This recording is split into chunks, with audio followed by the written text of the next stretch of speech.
Вместе с тем, справедливое государство измеряется не только качеством институтов участия, но прежде всего уровнем конституционной защиты базовых прав человека.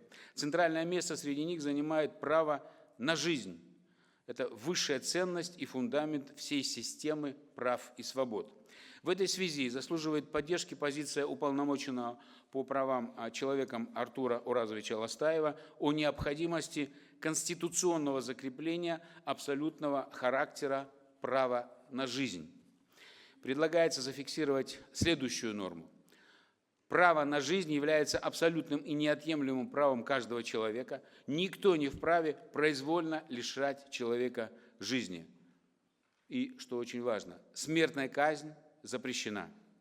Такое конституционное закрепление усиливает гуманистический характер основного закона и придает реальное содержание принципу справедливого Казахстана.